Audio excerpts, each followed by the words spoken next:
दोस्तों नमस्कार, स्वागत है आपका यूट्यूब चैनल एबी टेक में। उत्तर प्रदेश शिक्षा सेवा चयन आयोग प्रयागराज की तरफ से 23 मई 2025 को ये नया विज्ञापन जारी हुआ है। हालांकि देखा जाए तो ये संशोधित विज्ञापन है, लेकिन नए सिरे से जारी किया गया है। इसमें जो आवेदन हैं वो शुरू हो चुके हैं। आप लोग आवेदन 23 मई से ही कर सकते हैं। तो कैसे आवेदन करना है, इसके लिए क्या एलिजिबिलिटी क्राइटेरिया रहेगा, नए लोग कैसे आवेदन करेंगे, जो लोग पहले आवेदन किए थे वो लोग उनको क्या करना है, ये सारी जानकारी इस वीडियो के माध्यम से मैं दे रहा हूँ। तो वीडियो को आप लोग अंत तक देखना और चैनल को सब्सक्राइब जरूर कर लेना। यहाँ पर देखिए बताया गया है कि आप सभी को सूचित किया जाता है कि उच्चतर शिक्षा सेवा चयन आयोग के विज्ञापन संख्या 51 द्वारा प्रदेश के अशासकीय अनुदानित महाविद्यालयों में रिक्त सहायक आचार्य के 1017 पदों का ऑनलाइन विज्ञापन जारी किया गया था। इस विज्ञापन में सहायक अध्यापक बीएड के 107 पद थे, जिनका विज्ञापन उस समय जारी किया गया था 2020 में, जिसमें आवेदन करने की लास्ट डेट 31/8/2022 थी। लेकिन जैसे विज्ञापन जारी हुआ उसके बाद माननीय उच्च न्यायालय इलाहाबाद में 12,803/2022 अंजू व अन्य 2 में एक आदेश पारित किया गया, जो कि 9/12/2022 का आदेश था, जिसमें बीएड की एलिजिबिलिटी को एनसीटी के मानकों के अनुरूप न होने के कारण इस विज्ञापन को रद्द करने की बात कही गई और दोबारा से नए सिरे से विज्ञापन जारी करने की बात कही गई थी, जिसके सापेक्ष में यहाँ पर कई सारी और याचिकाएं दायर की गई। ठीक है, तो उन सब का कंक्लूजन ये निकला कि जो विज्ञापन था बीएड विषय का वो अनुकूल नहीं था, एनसीटी के नियमों के अनुरूप नहीं था। इस वजह से इस विज्ञापन को रद्द कर दिया गया और दोबारा से एनसीटी के द्वारा निर्धारित जो भी एलिजिबिलिटी क्राइटेरिया है उसके तहत ये विज्ञापन अब जारी किया गया है नए सिरे से। ठीक है, तो जाहिर सी बात है बहुत से लोग ऑलरेडी आवेदन किए थे 2022 में, उनको फॉर्म भरना है नहीं भरना है। बाकी जो लोग अभी तक फॉर्म उसमें नहीं भरे थे, अब एलिजिबल हैं, तो वो लोग यहाँ पर फॉर्म भर पाएंगे या नहीं भर पाएंगे, इस वीडियो में सारी जानकारी मैं दूंगा। तो 23 मई 2025 से इसके आवेदन प्रारंभ हो चुके हैं। ऑनलाइन आवेदन शुल्क जमा होंगे 24 मई यानी आज से। ऑनलाइन रजिस्ट्रेशन की जो डेट है 12 जून है। फीस जमा करने की डेट जो है 13 जून है और अंतिम रूप से सबमिट करने की डेट रहेगी 14 जून शाम 5 बजे तक। तो ये तो बात हो गई इम्पॉर्टेंट डेट के बारे में। अब बहुत सारी और जानकारी जो कि आपके लिए जानना ज़रूरी है तो मैं आपको बता रहा हूँ, आप इनको देखते जाइए, समझते जाइए, इसके बाद आप आवेदन कर दीजिएगा। सबसे पहले मैं यहाँ पर आपको बता दूं, जो लोग 2022 में जब विज्ञापन उच्चतर शिक्षा सेवा आयोग की तरफ से जारी किया गया था उसमें अगर वो लोग बीएड इसी सब्जेक्ट के लिए आवेदन किए थे तो उनको यहाँ पर फॉर्म दोबारा से भरना पड़ेगा। ठीक है, लेकिन उनको फ़ीस का भुगतान नहीं करना है। यहाँ पर देखिए साफ तौर पर लिखा हुआ है कि यहाँ ये सूच्य है कि ऑनलाइन विज्ञापन पूर्व में विज्ञापन संख्या 51 के तहत जो लोग आवेदन बीएड विषय के लिए किए थे उनको भी नवीन आवेदन करना है, परंतु उन्हें आवेदन शुल्क का भुगतान नहीं करना है। साथ ही यदि कोई अभ्यर्थी जिसने पूर्व में विज्ञापन संख्या 51 के तहत असिस्टेंट प्रोफेसर बीएड हेतु आवेदन किया है और वह अब इस परीक्षा में प्रतिभाग नहीं करना चाहता है तो कार्यालय दिवस में आकर के संपर्क करके अपना शुल्क वापस प्राप्त कर सकता है।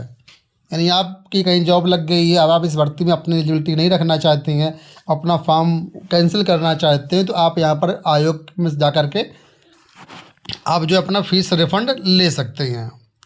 समझ में आ गई बात। तो जो लोग नए सिरे से मतलब सभी को नए सिरे से आवेदन करना है, लेकिन जो लोग पहले आवेदन किए थे उनको यहाँ पर जो है फीस का भुगतान नहीं करना होगा। फॉर्म भरने के लिए वेबसाइट दी गई है, इस वेबसाइट पर जा सकते हैं। ये चयन बोर्ड की ऑफिशियल वेबसाइट दी गई है, वहाँ पर आप लोग जा कर के अपना फॉर्म भर सकते हैं। कोई समस्या होती है तो यहाँ पे हेल्पलाइन नंबर दिया गया है, इस हेल्पलाइन नंबर पे भी आप कांटेक्ट कर सकते हैं। एक बार फॉर्म सबमिट करने के बाद इस पर कोई संशोधन नहीं आप कर पाएंगे, इस वजह से सारी चीज़ें आप समझते हुए ही आवेदन करिएगा। फीस के रूप में यहाँ पर सामान्य वर्ग के अभ्यर्थी, ओबीसी के अभ्यर्थी और ईडब्ल्यूएस के अभ्यर्थियों से 2000 रुपये शुल्क लगेगा। SC और ST के छात्रों के लिए 1000 रुपये शुल्क है। इसके ऊपर जो पेमेंट गेटवे चार्जेस होंगे वो अलग से लगेंगे, जैसा आप यहाँ पर मोड सेलेक्ट करेंगे उसके अनुसार। सभी राज्यों के अभ्यर्थी यहाँ पर आवेदन कर सकते हैं, लेकिन जो रिजर्वेशन का लाभ होगा सिर्फ उत्तर प्रदेश के छात्रों को ही यहाँ पर मिलेगा। तो B.Ed विषय के लिए 107 सीटें हैं, ठीक है, जिनका विस्तृत विवरण यहाँ पर जो है सारणी 1 पर दिया गया है। इसमें आप लोग देख सकते हैं कहाँ पर कितने पद रिक्त हैं। सबसे इम्पोर्टेंट बात यहाँ पर है एज लिमिट को लेकर के। तो यहाँ पर एज का कोई रिस्ट्रिक्शन नहीं है, ठीक है। देखिए लिखा हुआ है आवेदन करने की अंतिम तिथि तक अगर आपकी एज 62 वर्ष से कम है तो आप यहाँ पर एलिजिबल हैं, ठीक है। यानी आपकी एज 40 साल है, 35 साल है, 30 साल है, 60 साल है, 62 से कम है तो आप निश्चिंत होकर के आवेदन कर सकते हैं, क्योंकि एज का कोई रिस्ट्रिक्शन नहीं है। ग्रेड पे यहाँ पर 6000 रुपये है। स्टार्टिंग जो वेतनमान है 15,600 से 39,100 रुपये है। यानी वेतन आपको अच्छा खासा मिलेगा। बाकी आप कमेंट करिएगा तो मैं इसका एक डिटेल्ड वीडियो बना दूंगा कि यहाँ पर कितना वेतन वर्तमान समय में महंगाई भत्ता और सब चीज़ों को मिला करके बनेगा। बात करते हैं एलिजिबिलिटी क्राइटेरिया के बारे में। तो यहाँ पर देखिए असिस्टेंट प्रोफेसर B.Ed के लिए एलिजिबिलिटी क्राइटेरिया बताई गई है। नंबर 1 बोला गया 55% अंकों के साथ विज्ञान, गणित, सामाजिक विज्ञान या वाणिज्य भाषा में परास्नातक उपाधि आपने किया हुआ है, ठीक है, B.Ed शिक्षण हेतु, ठीक है। B.Ed शिक्षण हेतु अगर आपके पास यहाँ पर किसी भी स्ट्रीम से 55% अंकों के साथ परास्नातक की उपाधि होनी चाहिए तथा विशेषज्ञता के क्षेत्र में संबंधित विषय में 55% अंकों के साथ आपके पास परास्नातक उपाधि यानी M.Ed होना चाहिए। और दूसरा यहाँ पर M.Ed नीचे बताया गया 55% अंकों के साथ यहाँ पर M.Ed, ठीक है। तो यहाँ पर कुल मिलाकर समझ लीजिएगा 55% अंकों के साथ मास्टर डिग्री आपने M.Ed किया हो। या फिर दूसरा यहाँ पर नीचे दिया गया है 55% अंकों के साथ आपने शिक्षा शास्त्र विषय में परास्नातक किया हो, यानी M.A शिक्षा शास्त्र अगर आपने किया हुआ है तो भी आप इसके लिए एलिजिबल हैं। लेकिन इसके साथ ही आपके पास यहाँ पर B.Ed होना ज़रूरी है, ठीक है। या ये नहीं है तो B.Ed होना चाहिए, कोई ना कोई एक उपाधि आपके पास होना चाहिए।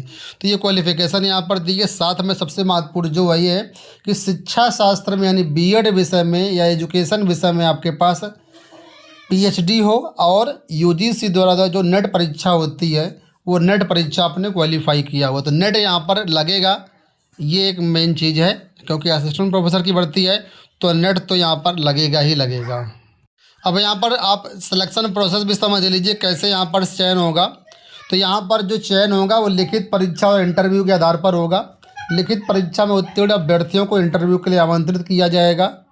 लिखित परीक्षा जो होगी मल्टीपल चॉइस क्वेश्चन की होगी, इसमें सामान्य ज्ञान और वैकल्पिक आपके विषय संबंधित प्रश्न होंगे। लिखित परीक्षा जो होगी 200 नंबर की होगी। इसमें सामान्य ज्ञान के 60 प्रश्न रहेंगे और आपके वैकल्पिक विषय के 140 प्रश्न रहेंगे। 200 प्रश्न रहेंगे और 200 नंबर का यहाँ पर आपका पूर्णांक रहेगा। इंटरव्यू आपका 30 नंबर का होगा, ठीक है। इसके बाद देखिए बोला गया सभी विषयों में सामान्य ज्ञान के 30 प्रश्न और वैकल्पिक विषय के 70 प्रश्न यहाँ पर रहेंगे। प्रत्येक प्रश्न 2 अंकों का होगा। दोनों में 200 + 30 यानी कि 230 के अंकों के आधार पर यहाँ पर आपकी मेरिट सूची बनाई जाएगी और कोई भी नेगेटिव मार्किंग यहाँ पर नहीं होनी है, ठीक है। तो नेगेटिव मार्किंग नहीं है। 200 नंबर की लिखित परीक्षा, 30 नंबर का आपका यहाँ पर जो है पेपर, तो कुल मिला करके 30 नंबर का इंटरव्यू, 230 के हिसाब से आपकी मेरिट बनेगी। और जो इसकी लिखित परीक्षा होगी उसका आयोजन सिर्फ प्रयागराज में होगा, तो आपको प्रयागराज परीक्षा देने आना पड़ेगा। जब आप क्वालिफाई कर लेंगे रिटन एग्जाम तो इंटरव्यू के लिए जब बुलाया जाएगा उसी समय आपको जो कॉलेज के लिए वरीयता ले ली जाएगी, कहाँ कहाँ पर आप कॉलेज चाहते हैं, तो प्रेफरेंस उसी समय ले ली जाएगी। उसके बाद जैसा मार्क्स होगा उस हिसाब से यहाँ पर आपको कॉलेज अलॉट किया जाएगा। ये जो शुल्क आपसे लिया जा रहा है कि रिटन एग्जाम के लिए जब इंटरव्यू का समय आएगा तो इंटरव्यू के समय आपको जो है 800 रुपये अनरिजर्व कैटेगरी से और 400 रुपये SC/ST के छात्रों को जमा करना पड़ेगा, जो कि इंटरव्यू शुल्क होगा। कार्यालय में नगद जमा आपको करना पड़ेगा, ठीक है। और इंटरव्यू के समय बहुत सारे डॉक्यूमेंट्स लगेंगे। डॉक्यूमेंट की सारी प्रतियां आपके सामने यहाँ पर दी गई हैं। इन प्रमाण पत्रों की 2-2 प्रतियां सेल्फ अटेस्टेड लेकर के आपको जाना रहेगा। कुल मिलाकर इसका डिटेल नोटिफिकेशन आपके लिए जारी किया गया। इसमें अगर आप देखेंगे विषयवार मतलब किस तरीके से पदों को यहाँ पर बांटा गया रिजर्वेशन के रूप में, तो वो यहाँ पर आपको देखने को मिल जाएगा। अगर आप कैटेगरी मतलब विद्यालय वार देखना चाहते हैं पद, तो यहाँ पर देखिए कॉलेज वाइज पदों का पूरा ब्यौरा दिया गया, किस कॉलेज में किस कैटेगरी के कितने कितने पद हैं, तो इनको आप सब कुछ यहाँ पर देख सकते हैं। ये आपके सामने ऑफिशियल वेबसाइट दी गई है। इस वेबसाइट पर जैसे जाएंगे तो यही सब नोटिफिकेशन देखो नीचे से डाउनलोड कर सकते हैं, कॉलेज लिस्ट भी डाउनलोड कर सकते हैं और सारी जानकारी यहाँ से प्राप्त कर सकते हैं। अप्लाई ऑनलाइन लिखा हो, जैसे यहाँ पर क्लिक करेंगे आपके सामने बटन आ जाएगा ऑनलाइन आवेदन करने का। कुछ इस तरीके से यहाँ पर फॉर्म है, इस फॉर्म को भर करके आगे प्रोसीड करना है आपको, ठीक है। तो पहले रजिस्ट्रेशन करेंगे, उसके बाद यहाँ पर लॉगिन करके आगे का फॉर्म भरेंगे। तो यहाँ पर आप लोग फॉर्म भर दीजिए। कोई समस्या हो तो आप लोग कमेंट बॉक्स में ज़रूर बताइएगा। वेबसाइट पुरानी है, चयन बोर्ड की जो वेबसाइट थी उसी वेबसाइट से ऑनलाइन फॉर्म भराए जा रहे हैं। इस वीडियो में इतना ही, धन्यवाद।